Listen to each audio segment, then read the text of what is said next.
Hi, it's Chris with Implied Music. Today I want to take a look at some simple keyboard hand exercises that take advantage of the mechanical symmetries of both your hands and the keyboard.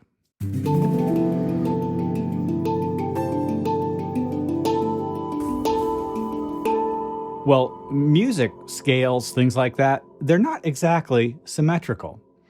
As you know, a major scale, and I'm going to do it the trick that I showed the other day where I tuck my thumbs under and play it with 4 notes of this hand and 4 notes of that hand. This is a major scale, 2 tetrachords.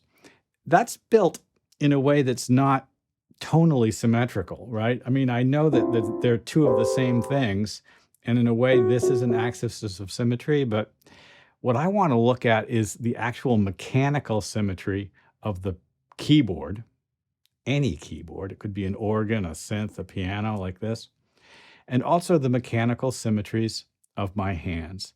Now, taking a look at the keyboard, this center note here is a mirror place, and if I go outwards, you'll see that these notes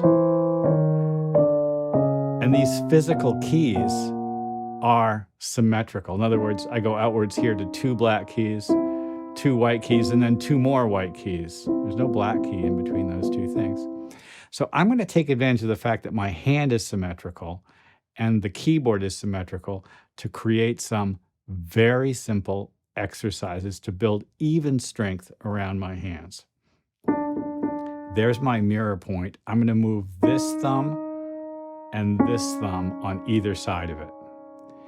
And now I'm going to try something. I'm going to go whole step, whole step, whole step, whole step.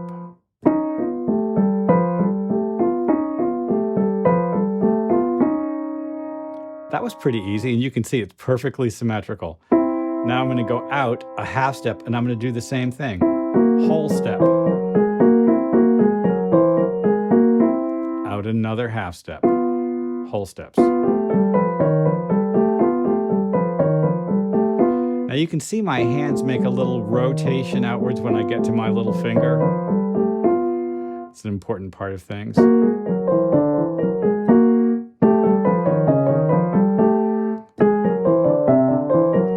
These exercises have nothing to do with tonal music.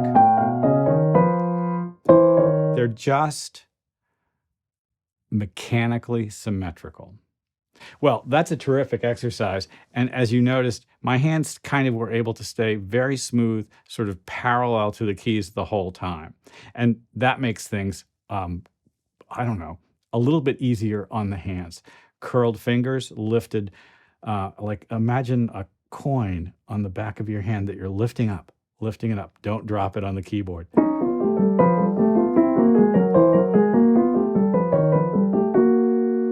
You get the idea. Again, these whole and half step exercises, they really don't have any bearing on anything except building your finger and keyboard dexterity. But every producer needs to have some keyboard dexterity.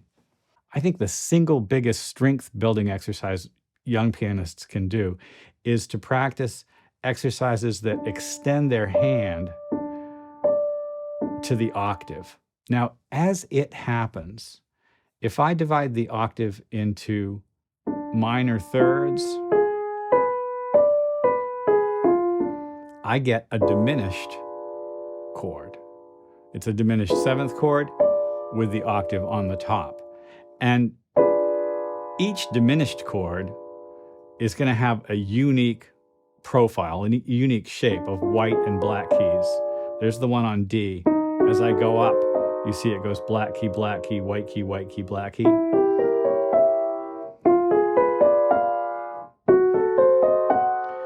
The good news is there are only 3 diminished chords. When I get to the F diminished chord, it has all the same notes as the D diminished chord. And that does make my life easier. Now watch this. Up, white key, black key, white key, white key. If I go down from there, white key, black key, white key, white key. If I start on D, I get the same diminished chord, But as I generate a symmetrical diminished chord to this right hand shape, I'll get a different diminished chord, but it will be black key, white key, black key.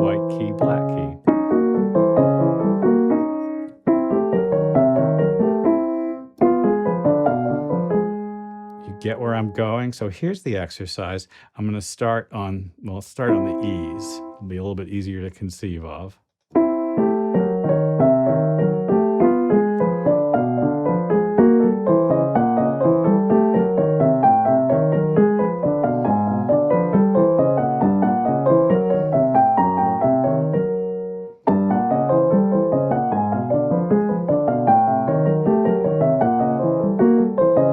Not particularly musical, right?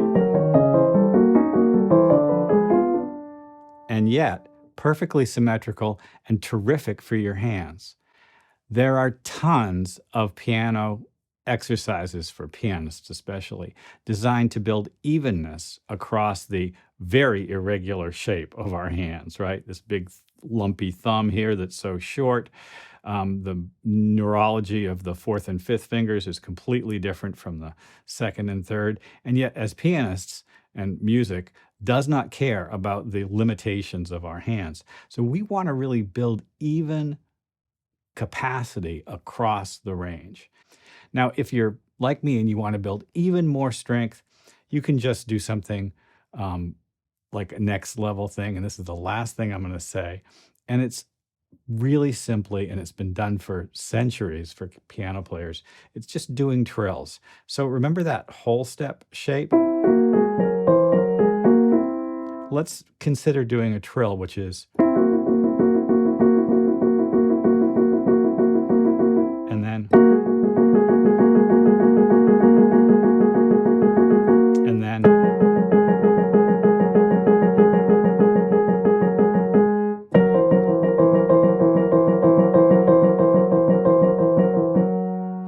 if you want to build more strength, the next level, and this, like I said, this is the last thing I'm going to show you, is legato thirds. 1 and 3, 2 and 4. 2 and 4, 3 and 5. Right. And then I move my thumbs outwards and I do the same thing. 1 and 3, 2 and 4. 2 and 4, 3 and 5. Move my thumbs outwards again. 1 and 3, 2 and 4 to 3 and 5. Move my thumbs outwards.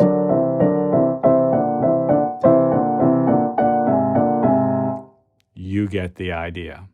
Symmetrical keyboard, symmetrical hands, even exercises. It's a powerful idea that just takes advantage of the geometry of your hands and the keyboard. Well, I hope this has been useful. Like and subscribe and ding the bell. You'll be notified when I do my videos. And I'll see you next time.